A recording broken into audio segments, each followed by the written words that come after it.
I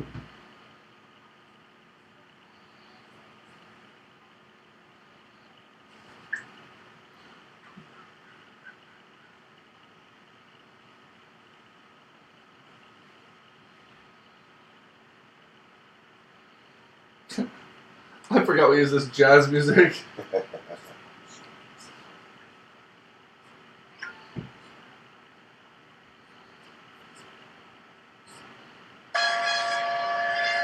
There's a number of ways to do it. You can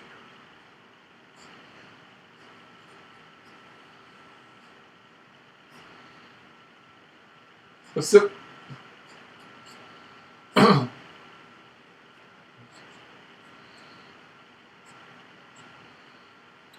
225. Yep. Is that me? That's you? Well, it's Sunday night. It feels good kind of good to be back at normal time. But Yeah, kind for of sure. not, really. This is episode 225. My name is Coach Greg. Over there's my buddy, Mr. Chief, Greg Bull. What's up? And together we're the two-headed monsters of Greg that we call Sports Talk 916. And glad you guys can make it and join in. Absolutely. What's up, real quick, to James Hines. I don't know what's up with Greg Rose's hair. It's light. It's light. Did you color it? No. Why is it so light then? In the No, sunshine? it's the light. Oh, gotcha. TJ, Oscar, what is up, everybody? It is episode 225. It is Sunday night, and we are amped up off of some WWE, so it's going to be a good show tonight. Episode 2 on Wildfire Radio. Yep. Again, if you want to listen to us, we air on Tuesdays, noon Pacific, 3 Eastern. Yep. You can go right to their website, wildfireradio.com, and click on the Listen Live link. And right at noon, it starts airing right off the bat. And or on their app, Wildfire Radio, on the App Store or Google Play. There's one thing we need to do. From every now and again, this is on you, new homework. Okay. Until I get audio made, every now and again, we just got to hit just a reminder, you're listening to Sports Talk 916, broadcasting from Sacramento, California, whatever, because there's no like advertising or like reminders. There's no like station identification when it's on the stream. It's literally just what we send them, so we need to remind them that we are. You're listening to Sports Talk 916, broadcasting from the beautiful town of Sacramento, California. All right, Oscar wants to know if we're having any Kings talk. That's good. Oscar, what do you want to talk about with the Kings, bud? Hey, you know what? I figured something out about this Oscar dude. I don't know him real well, but he's got sources, right? Right. You know who his sources are? Who? Because everything he says pretty much is what we say. No, we get everything from Oscar. We do? I'm just kidding. No, Oscar is he's one with the people. He knows what he's talking about. No bingo or bullshit tonight. We need to start bringing that segment back. Yeah, I think we do. Actually, you know what? Hold on. You know what? Let's. We're gonna get to that. What was the other one that we had? We had bingo or bullshit. We had top 5. Top 5 I didn't really like. What else was there? The other one was we had a sound report. It was ESPN 30 for 31. No, it was Are You Kidding Me? Are you kidding me? Actually, I have a good Are You Kidding Me as well. So let's do this. We'll do bingo or bullshit. We'll do an Are You Kidding Me? It's actually a pretty cool Are You Kidding Me? And we'll get Kings talk. Oscar, what about the Kings, bud? Also needing to come back in the stupid stuff said by Kings fans. Yeah, that's a good one too. Yeah, that was a good one. Crazy things said by Kings fans or whatever. Rosa playing the fidget spinner. Yeah, I don't know about that. Want to talk about why Kings play so much better at home than on the road. I mean, it's a cliche answer, but I really think it just comes down to age. It's the youth. I think they get fired up with the home crowd, and on the road they don't know how to overcome that adversity. Yeah. They don't know how to overcome that opposition, I think, which is frustrating because when they play at home, they're a very fun team to watch at times. You know, not all the time, but there is a lot of that youth movement, the team that just doesn't respond. And Oscar says youth. The problem is the veterans aren't doing veteran things. They're not finding ways for the young guys to respond. They actually kind of go down to that level as well, and they fall into the funk also. It's kind of leading me to believe that Zach Randolph and George Hill maybe aren't the leaders that they thought they were going to be coming in. I mean, Vince Carter, I believe, will be, but he can only do so much. Well, you have to wonder about Zach Randolph when he started getting in trouble before the season started. I mean, that's not leadership.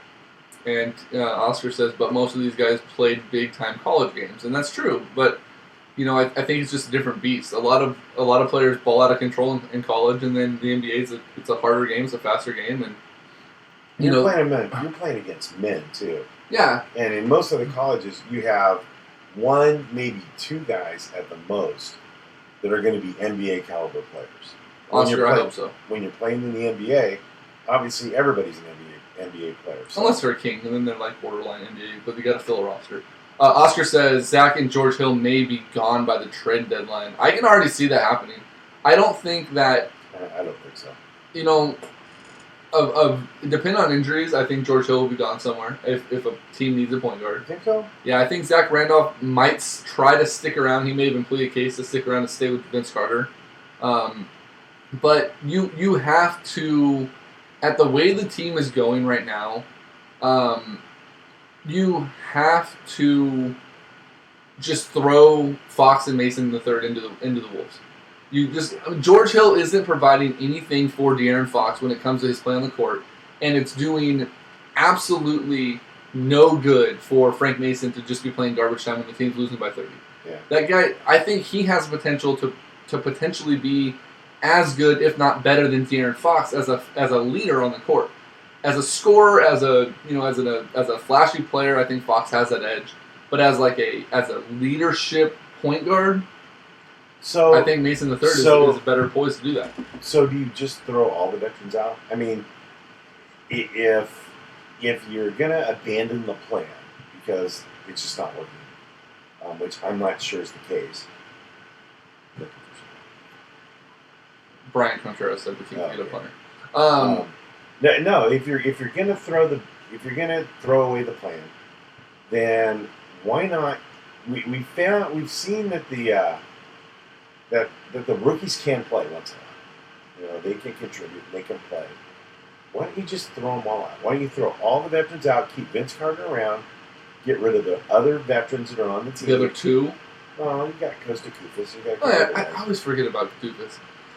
You got a couple other guys. Just bench all of them and just play all the young guys. Make those the top 9 guys in your rotation. I'm down with that. And what's it going to hurt? I mean, not going to be any worse than it is right now. It may be better for the sense that they just kind of go out and play street ball style game. Yeah, but is that going to do them any good in development, though? Yeah, because it'll build their chemistry. It'll build their team. I don't know. I'm kind of torn. I don't think you give up on the plan because I think you have the process to get it. Oscar says keep Costa Koufos. Let me ask you this. If a team called and said, hey, I need a center, who do you have available? Do you I'm going to put you in Vladdy's shoes, right? You're going to be the GM for a moment. Thanks, And Damien. I'll ask, what'd you say? Thanks, Damien. Damien? No. Go, Greggy, go? Yes. I think he was talking to me. No, he wasn't. Philly gives, yeah, Mike, we'll get to that. We'll get to Sac State also. Tough weekend for Damien. Oh, we'll get to that too. Okay, so you're the GM. I'm an opposing team's GM. I give you a phone call, and I say I need a center. Who's available on your team? I obviously know your roster, but who are you making available to me? Do you throw out Costa or Zach, or do you put Willie's name out there and hope that you get something in return for Willie's? I don't put Willie's name out there. No? No. I give you Willie Cauley Stein in a heartbeat.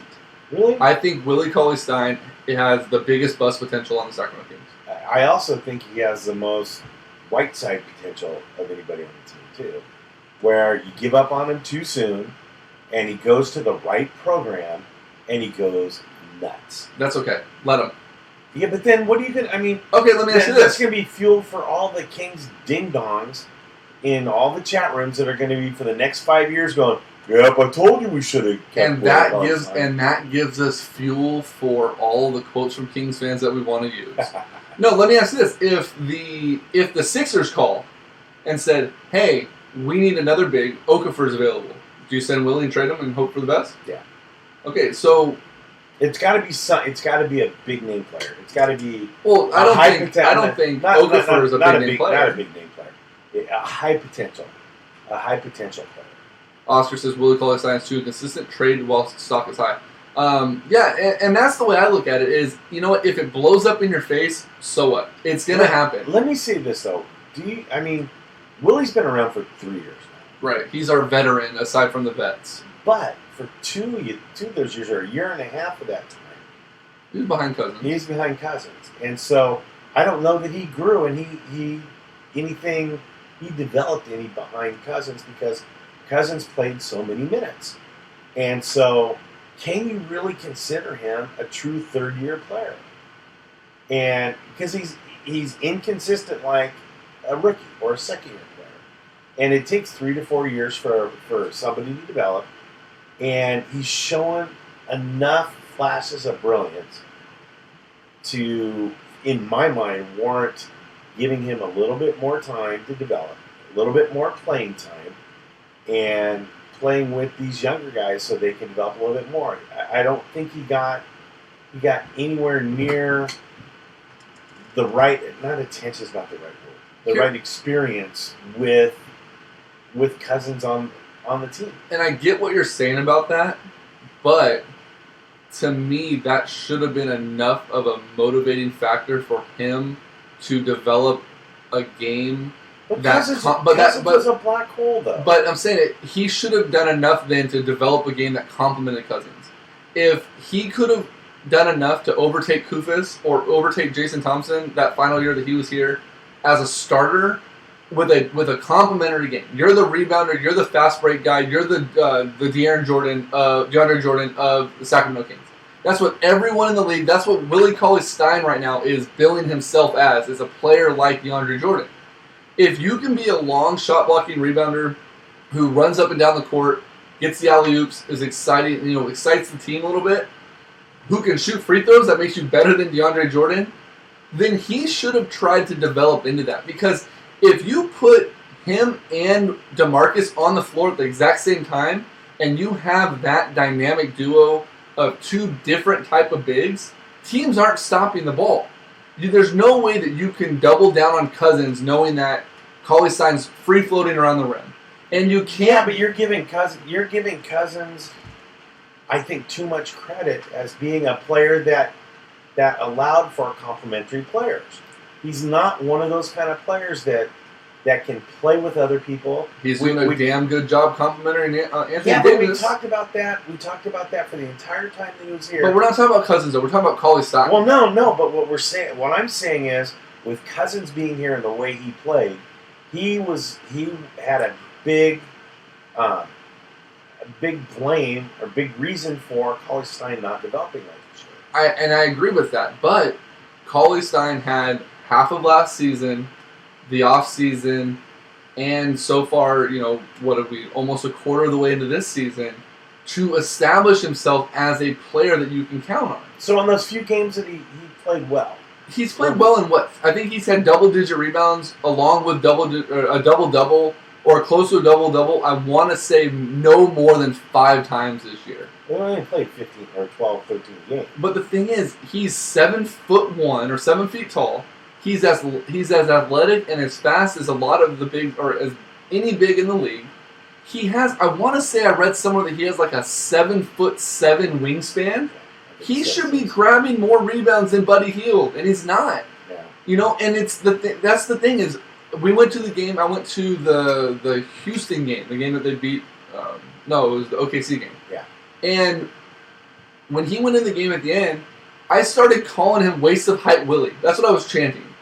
Because he literally stands there and littler guys are rebounding over him over and over and over again.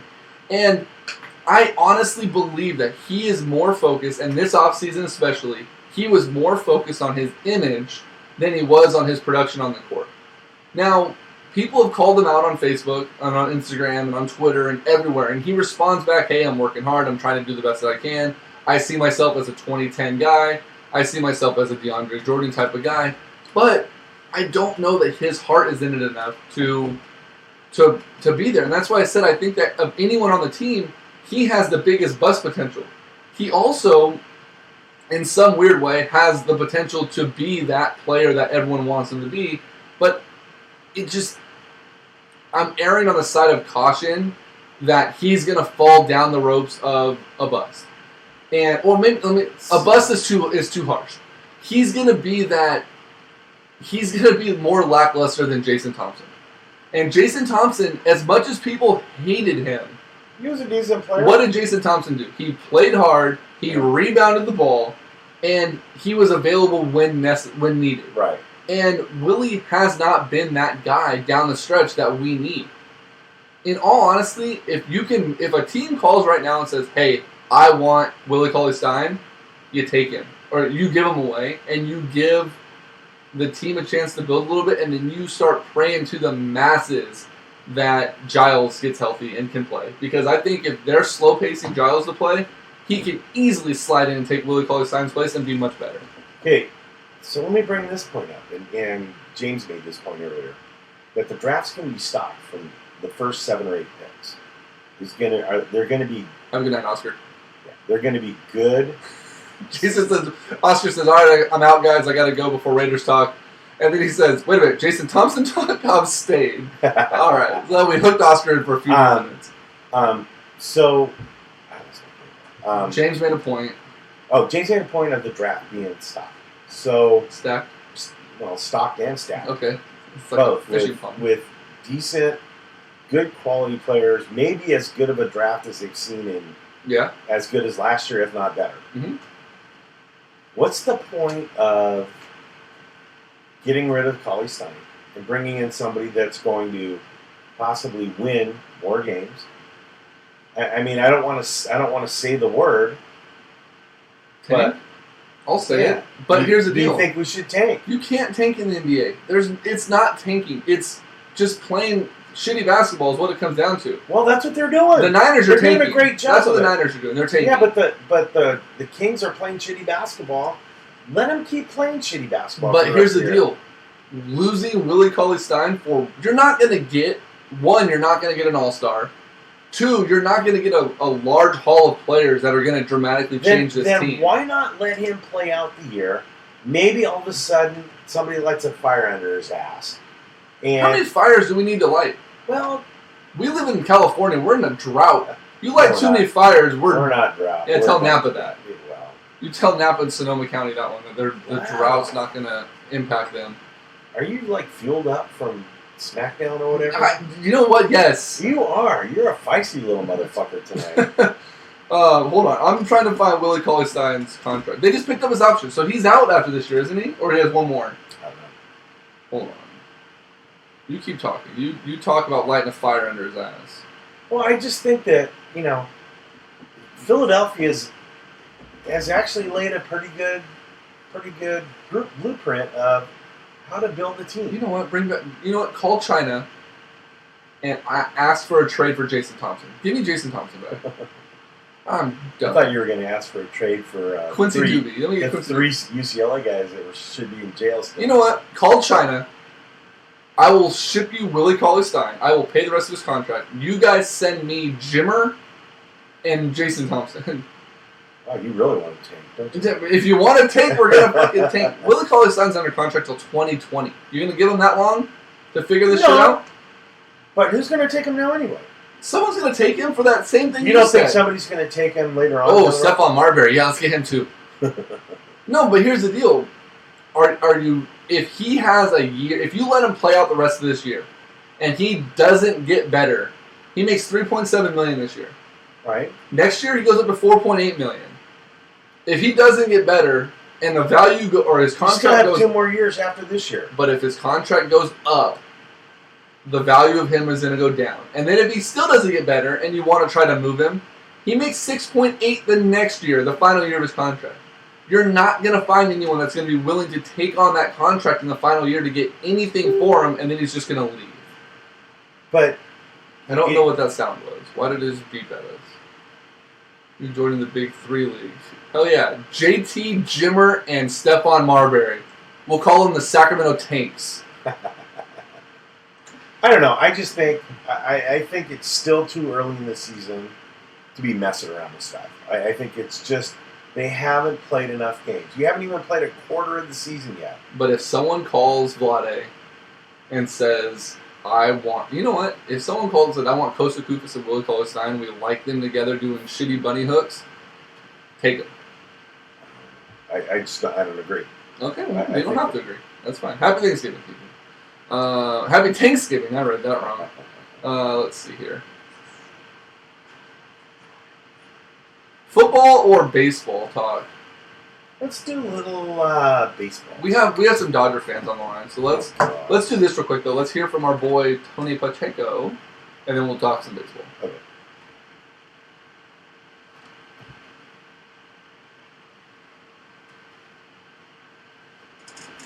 I felt like being argumentative. Huh? I felt like being argumentative. It's all good.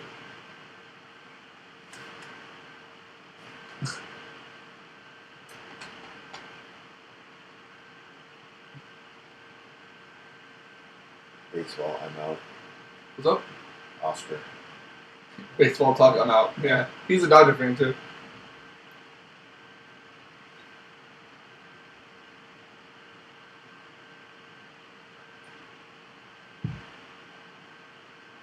Nope.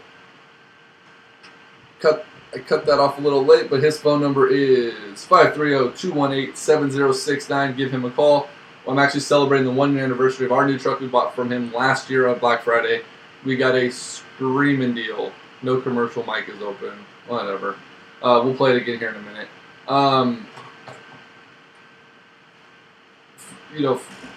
Baseball.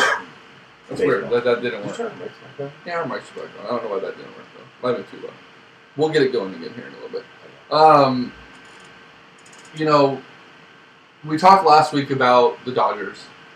The Giancarlo Stanton offers and rumors. And what the fuck is that noise? Oh, you know what? I wonder if people coming in. Maybe. That'd be cool. Oh, you know what? It might be people coming in on Mixer. I can't reach Mixer. Let's see.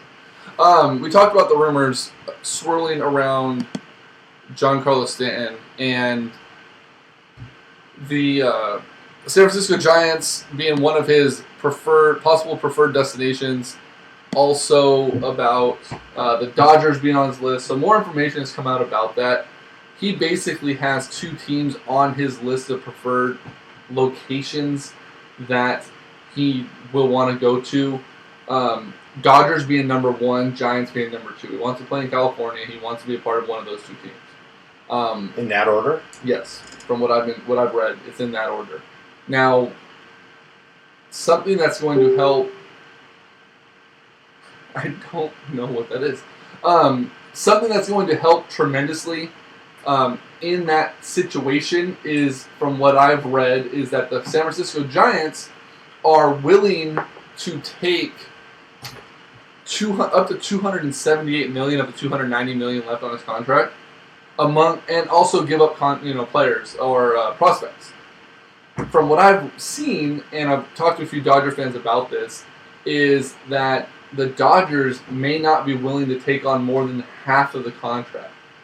And, everyone's like, oh, well, it's up to Stanton, it's up to Stanton, it's up to Stanton. Sure, the final decision is up to Stanton, but he doesn't get to look at the offers and say, oh, Houston made an offer for me, I want to take it. He only gets presented an offer that the club accepts, and then they have to get him to sign off on it. And a lot of Dodgers fans are like, he's just going to take the Dodgers offer. If they offer, Hill, their pitcher Hill, and a water boy, and take $100 million of the contract, obviously, they're not going to take that deal. No. And I think the ability of the Giants to be willing to take on almost all of that contract keeps them in the light as far as a front runner to land Giancarlo Stanton. Now, some of the rumors that I saw will include taking on, like I said, $278 million of the contract, or thereabout. Johnny Cueto, because Cueto is the only high-dollar pitcher, aside from Madison Bumgarner, on the San Francisco Giants who doesn't have a no-trade clause. Mark Melancon just signed his deal last year. He has a full no-trade clause. He has a believe he has a full no-trade clause, so he can veto a trade to anybody. Jeff Samardzija has a 10-team no-trade clause, and at last check, the Marlins were on that list. And Johnny Cueto, he just opted into his new deal. Part of the final part of his deal, part of his negotiations included trying to get a no-trade clause added, which the Giants essentially balked at. They didn't allow it, and it didn't get put into his deal. So he has no say in the matter. Should Miami want pitching to help offset some of the contracts, which I'm okay with. If Cueto has to go for Stanton, I'm all right with it. Yeah. The other pieces though that kind of worry me. But Miami's trying to get rid of money. They're trying to get rid of contracts. Right, but they still have to have something kind of somewhat line up to make up for the difference of it.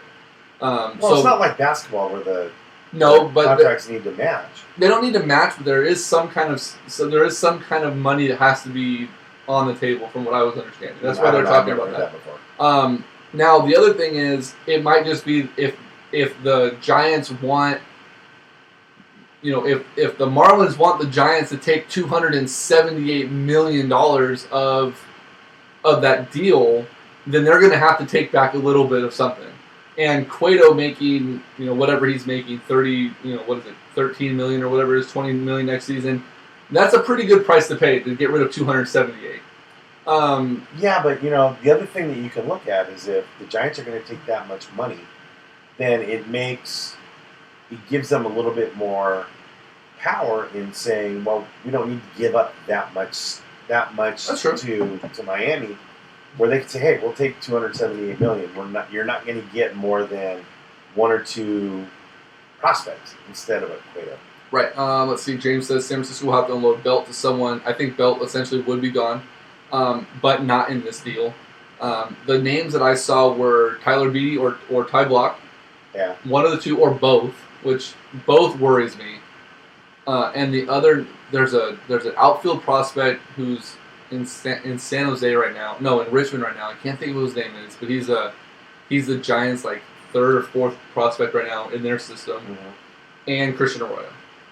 I think that's too much. If you're taking his contract, that's too much to give up. For me, if it's Beede or Block, not both, right, then I'm okay with it. I'd say Beede or Block and the kid from Richmond. But I don't see you giving up all four players. No, I mean the kid from Richmond has always just been kind of speculated because they do have a deep outfield still in Miami. But if I have to give up Arroyo for Stanton, along with one of those pitchers and the contract, I do it. Mm-hmm. I mean, I like Christian Arroyo. He's a cool guy.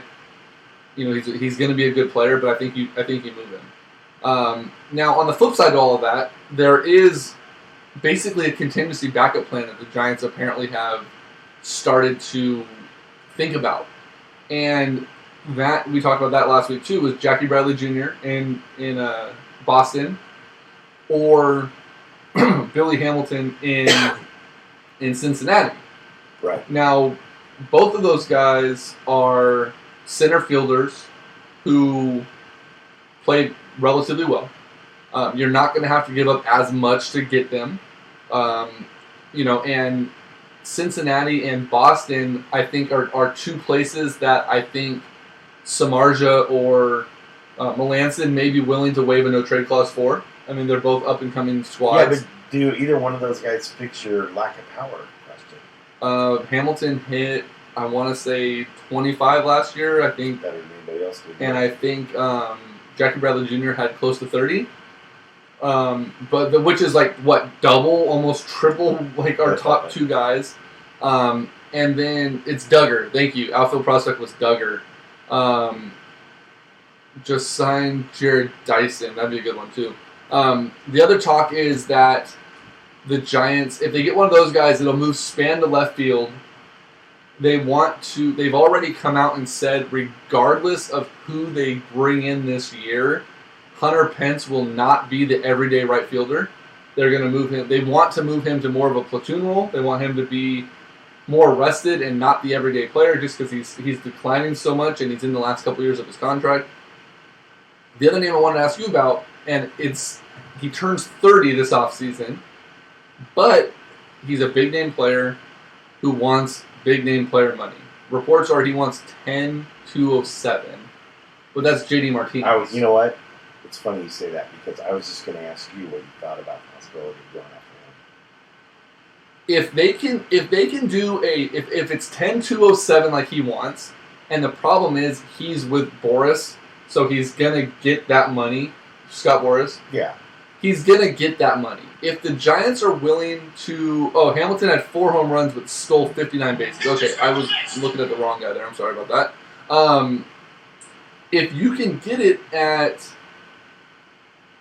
10,207, but have like a team option at like year 6, and maybe. Jackie Bradley only had 17 home runs last year. God damn, what the hell was I looking at? I don't know, but that still more than every Giant player combined. No. How many Buster hit last year? Bell hit 16 or 17. Okay, so every player more 17 is still at least the top of the team. Yeah, but that's not what you need. The game's not going to be built around 17 home run guys. No, but if you can get 59 stolen bases, then you have a guy around. Anyways, regardless of that, if J.D. Martinez, 10,207, if you could get a 6-year guarantee and then the last couple years, and then maybe like 2-year options for the club, or a player option at year 6 and the club option at year 8 for the final 2, I think you do that because he did hit 30 home runs last year. He's 30 years old. He has a really, really good arm out in right field. He would be your everyday right fielder, and you're taking him from a division rival who made the playoffs last year, which would be Arizona. Right. Would you prefer signing him to $207 million, let's just say? Obviously, a whole hell of a lot better than $278 million. Yeah, but how many years is Stanton's contract? He has, 8 years left on it? He just signed that monster deal. So it's 8 years at 270 left, or it's 10 years at 207. With maybe like an out at 6 or 8. But then I don't think you go wrong with either guy, really. No, but at the same time, if you could also pull off a trade and get Hamilton in center or Bradley Jr. in center without giving up too much, I think with Stanton left, you put one of those two guys in the middle and you have either Stanton or Martinez out and right, there's your power and there's your outfield for the next 5, 6 years, 10 years. Yeah. The other thing, too, though, and I wanted to ask you about this, and TJ, I'll ask you because you like to dig into those sports science things. What do you think the likelihood of Giancarlo Stanton staying upwards of 40 to 50 home runs in San Francisco with the dense air and the weather that's out there compared to Miami when they could close the roof in the building? They have climate control in Miami. He has to play 81 games at home. Do you think that that sexiness of he hit 59 home runs this year is going to carry over in San Francisco, being that he's a right-handed bat? That's gonna, he doesn't have the jet stream blowing out to the ocean.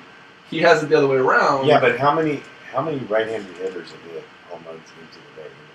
I'm not talking. Well, no. If he was a lefty, it would be different. How many right-handed hitters have hit like 5? Like 2?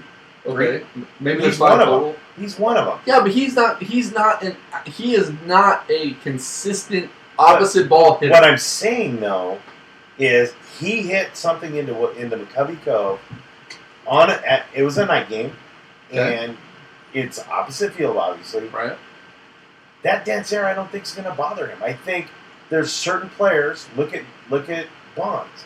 I'm not going to compare him to Barry Bonds, but Barry Bonds had a shitload of home runs in San Francisco. Yeah, and as a lefty.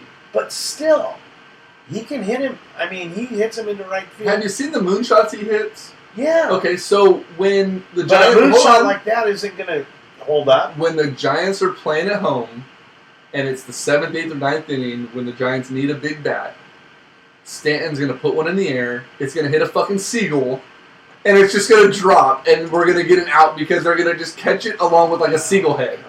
Really? No, I'm just trying to play devil's advocate. No, you're trying to play dumb is what you are. I want Stanton on this team more than anybody else in the league right now. Well, then why argue against him? I'm just trying to play both sides.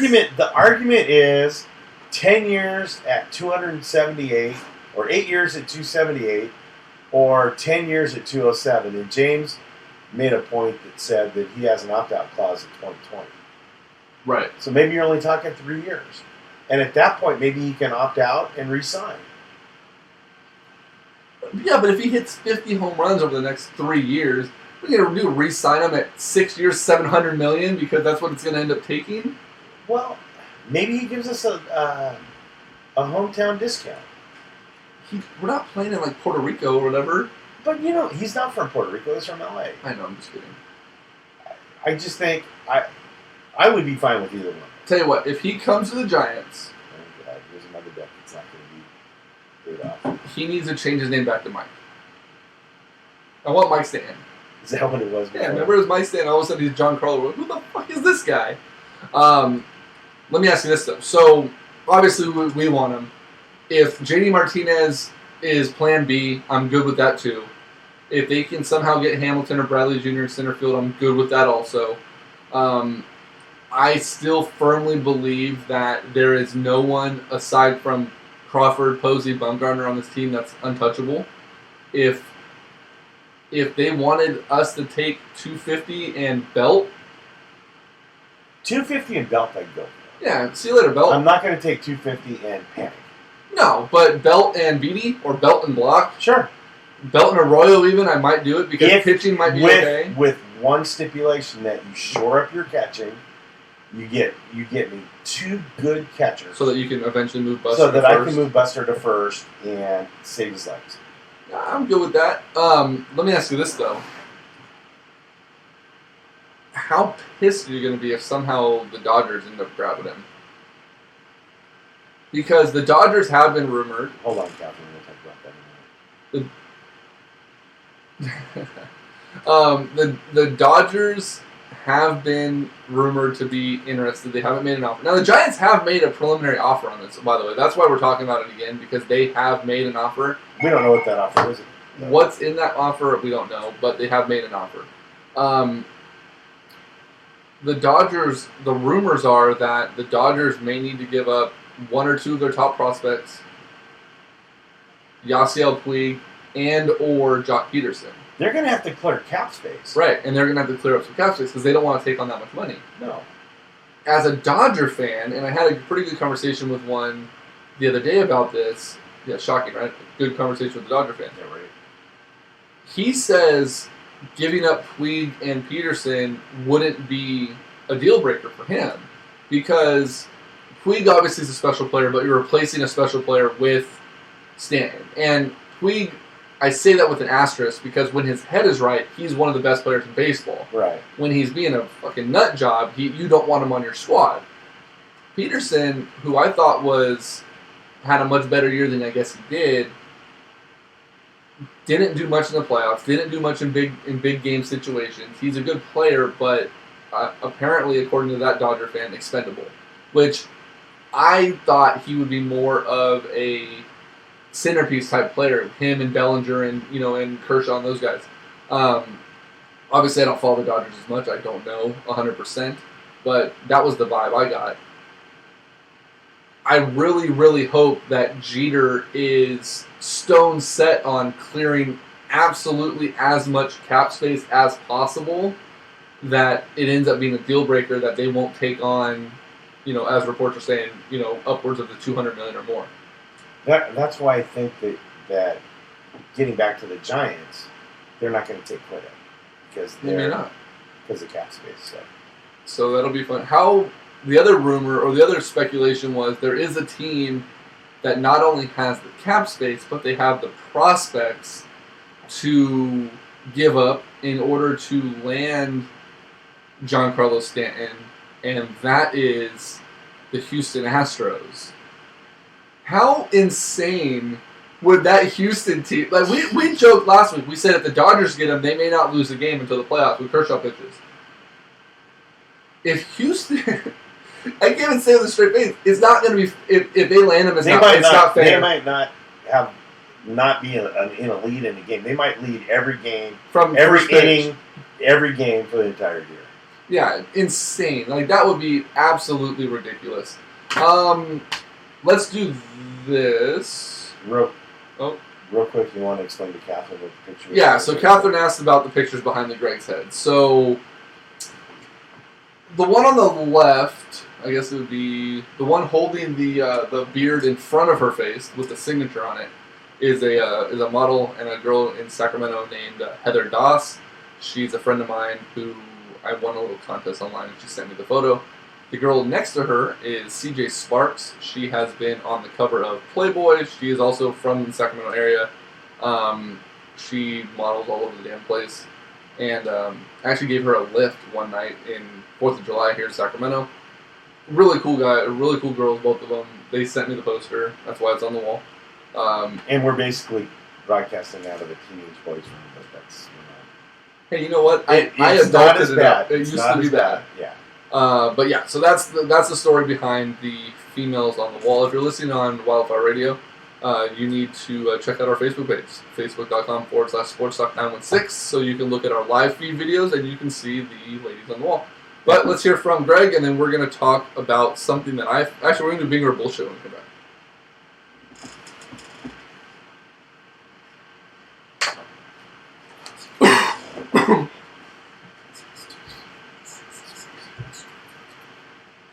What are you trying to go for?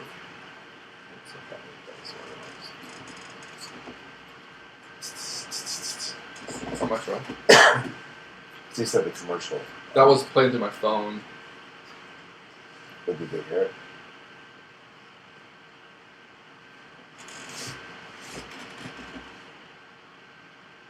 I was going to do a rejoiner. No! And that was...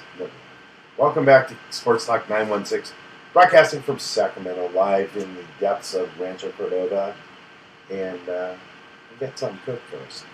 That was horrible. We need to work on that. That was horrible. We're going to record an audio hit for that God.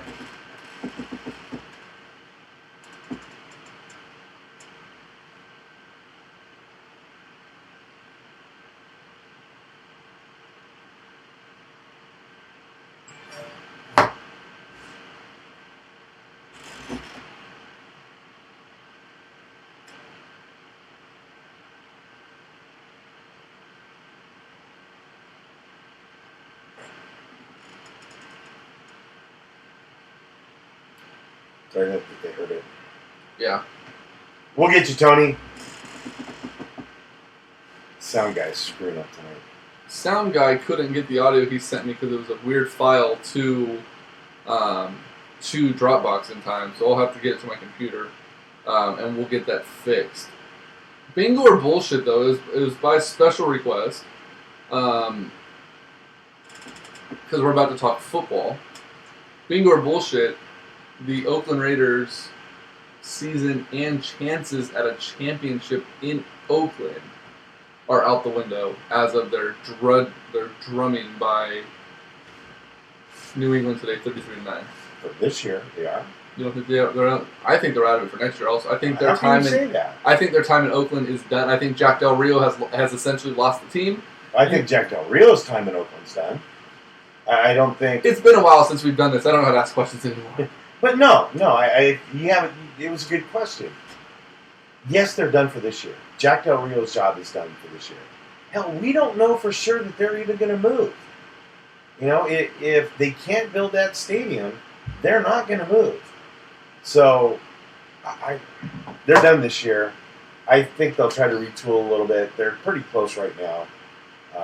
I think they get rid of Marshawn Lynch, who I have a big old bullshit. No shit. Did you hear what he did today? No. So apparently, Marshawn Lynch sits down for the national anthem. Uh-huh. So apparently the cameras caught him picking his nose during the national anthem. And then as soon as the Mexican national anthem, because they played their game in Mexico City, as soon as that national anthem came up, he stood at attention. Did he? Yeah. We haven't gotten into that on purpose. We haven't really talked at all about... And we won't. We won't. But... That's ridiculous. That's just, okay, you want to take your stance, fine. Just take your stance, but don't be stupid, pick your nose, and then turn around and do exactly what people want you to do for another national anthem because they're more fucked up than we are. I didn't realize that it wasn't scrolling. Nothing new. Bingo for this year. They broke ground last week. They broke ground, but James they says put shovels in the ground. That's no big deal. James said those girls are my future ex-wives. You were giving him too much credit. How do you know that he knows the difference? All good takes. I'll give you all of those. You said you have a bingo or bullshit? Oh, it was that. Oh, okay. Well, that would be an "Are you kidding me?" Not a bingo or bullshit. I'm Oh, gonna play with this fidget spinner. Football. This weekend's games. There was a lot of boring and bad football today. I saw zero football. You're a great podcast host. I was working. I was at a swim meet all day. You have a phone. I'm just giving you shit. It was just one of those weekends where the contenders that you thought were going to be the big contenders, they didn't show up. The other teams that did show up was just bad. Like, for example, the Buffalo Bills today. The Buffalo Bills start Nathan Peterman there. I believe he was a third-round pick. Yeah. Peterman? He's their starting quarterback today, right? They benched Tyrod Taylor. You know, his dad, his grandfather was on Seinfeld. Oh, was he really? Jay Peterman. Nice. So, they I love fucking with people who don't know what they're talking about. Right. So they bench Tyrod Taylor. They start Peterman. Peterman goes out, throws 5 picks in the first half. They bring Tyrod Taylor back in. He has like 3 fumbles. I don't know if he had 3. I saw 2, I think. Terrible. The Chargers just drill into Buffalo 54-24. Another game that you think is going to be a lot better, Green Bay. They showed a lot of promise last week with their backup quarterback. They get beat by the Ravens 23-0 today. So let me ask you. The question was already asked today. If you're the Packers and you're Mike McCarthy, do you stick with the quarterback you have, or do you reach out to Kaepernick? Yeah.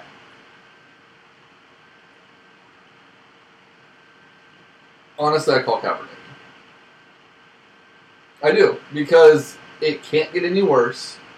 And if you saw pictures of him, and if you read the stories about his work ethic and his workout regimen that he's been in and the reps he's been taking, he's not that frail, skinny Colin Kaepernick coming off injury last year that everyone criticized him for not being football ready. If you look at that GQ magazine, that dude is in shape again, and he looks to be that Kaepernick that was running rabid all over the NFL a couple years ago. And I think that had a lot to do with some of his decline, other than not knowing how to read a defense. But he didn't have the foot speed. He didn't have the ability to bounce off of a hit. He didn't have the arm strength. If he's in as good shape as he looks, and he's in football shape, what do you have to lose? The Vikings are going to run away with that division anyways. Yeah, well, the Packers aren't going to make the playoffs. Right, so why not? Which is weird that I just defended Colin Kaepernick. But, yeah, I don't know. They lost 23-0, them being the Packers. The Vikings took it to the Rams today. I watched that game through halftime. It was 7-7. I'm like, okay, well, that's weird. These two teams were like high-powered offenses. They being the Vikings, are now 8-2. They scored. I'm really bad at math. They scored 17 in the second half, 24-7 the final there.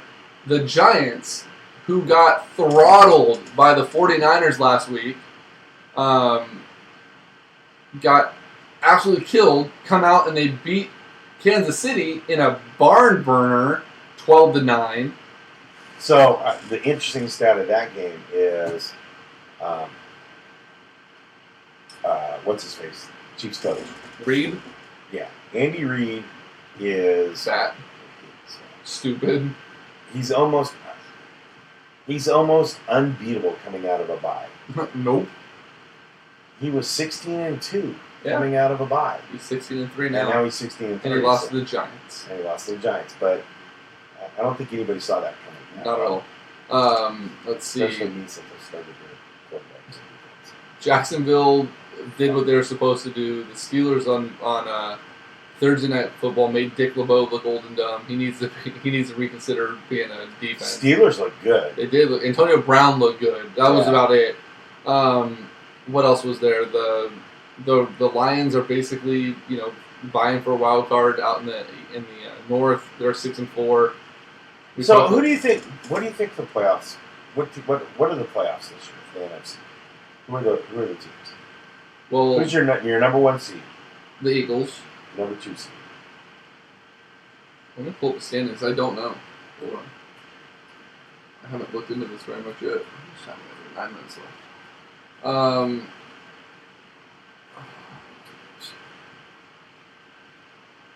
So who are your 4 division leaders right now? My division leaders at the end of the year are going to be the Eagles, the Vikings. I have a hard time thinking that the Saints are going to stay on the roll that they're on, with Cam Newton kind of waiting in the weeds, playing a lot better football. I think the Panthers will end up taking the South. What are their records right now? 8-2 and 7-3. Their only game difference, and then I think the Rams, even with the loss today, they run away with it. Seattle's not going to do anything. And then who are your wild cards? Wild cards. Wild cards are going to be whoever doesn't win the South. So it's either going to be the Saints or the Panthers, and it's going to be the Lions. Yeah. Nobody's coming out of the East. Nope. And obviously nobody's coming out of the West. No, not at all.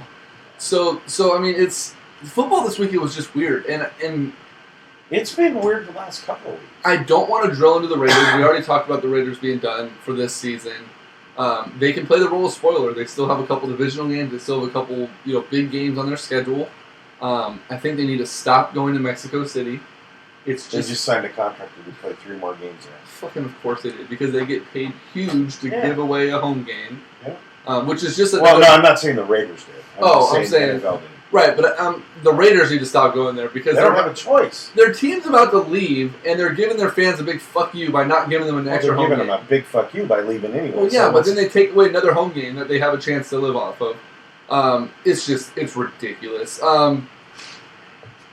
Do we have time to do our picks? Okay.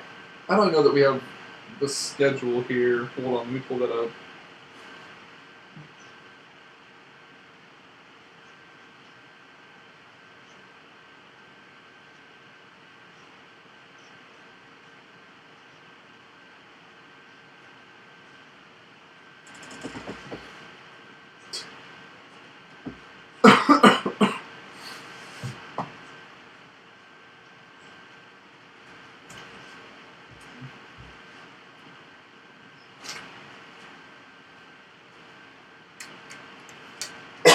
I still crack up over that thing. It's so stupid. I still like that one. Is that from Saturday Night Live? Or? Yeah. I see a piece of paper. This is your office, right?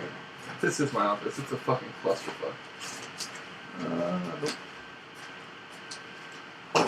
How about a tablet with paper? There you go. All right. I was looking at the schedule and I'm like, there's three games this week. Duh. It's Thanksgiving. It's stupid. All right. We're going to do our picks real quickly. We have 5 minutes left on our wildfire slot. And there's another story I want to try to get to real quick here that is going to be pretty cool. Minnesota at Detroit. I'm going Detroit. Okay. I'm going to go with Minnesota. I'm going to ride that trail. Chargers at Cowboys. I'm going to go Chargers. So am I. Giants at Redskins. Redskins. Also, Buffalo goes to Kansas City. I take KC and bounce back. Yeah, I am too. Let's see. Carolina to the Jets. Carolina. Also, this is going to be a great week. Chicago goes to Philly. Philly. Yep. Miami to New England. New England. Same. Ooh, this will be a fun one. Cleveland at Cincinnati. Cleveland at Cincinnati.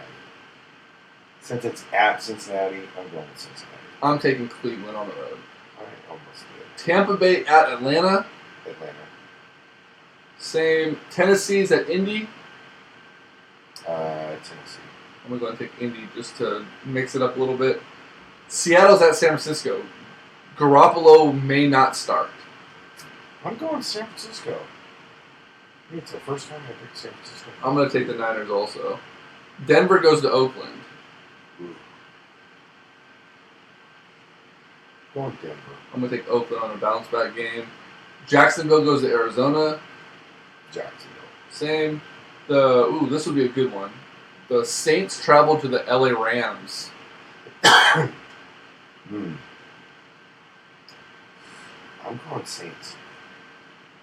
As much as I want the Rams to win, and I don't believe I just said that. I'm going to go with the Saints also.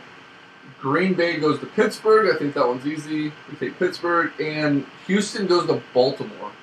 Talk about a shitty Monday night game. Baltimore. Big time. Big. If I was betting point spreads, I would take the over and Baltimore. Yep. All right. So there we go. Those are our picks for week 12. We have 4 minutes left on Mixler. I wanted to touch on two things. One, once a month, I want to try to bring on an interview or a guest that has some kind of like inspirational story behind them. Overcame something to try something new, try to persevere, whatever the case would be, to inspire others. One person I lined up is a OCR runner. Her name is Laura Messner. She was on Spartan Ultimate Team. She overcame multiple what's called issues. We'll let her tell the story when she does come on. And now she's one of the faces of OCR. She's an inspirational person, tenfold. She has agreed to come on. We'll get that set up in the next couple of weeks. Cool. And have that on. And I want to try to do that every so often. They don't need to all be, OCR runners or any, particular sport or anything like that. It can be anything. So if you have them too, and you're more than welcome to reach out to folks. I think that'd be cool.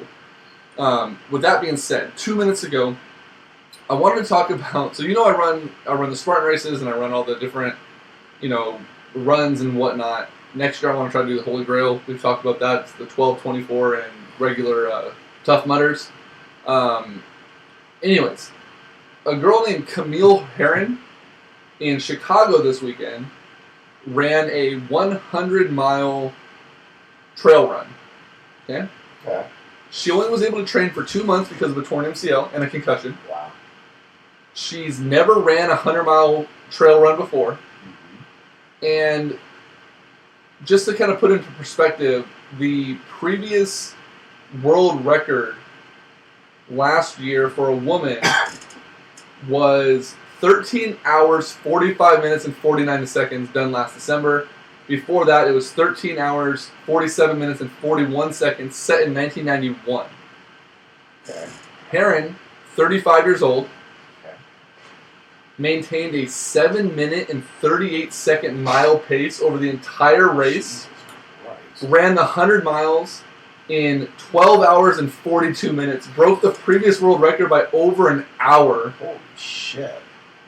I read that and I almost crapped myself. I was like, I can't run a 7-minute mile once, let alone over a 100-mile pace. On a trail. On a trail, not on a track, not on the roads. You're talking ups and downs. Through the middle of the night. Yep. Wow, that's pretty good. Absolutely. I've talked to a lot of people that have done the 100-mile that's here in town. Right. It's crazy. All right, guys, that is Sports Talk 916, episode 225, Wildfire Radio. Thank you very much for listening. Peace out. We will be back. We do not have extra hours this week. We will be back next week. Talk to you Larry. soon. Good night, Facebook.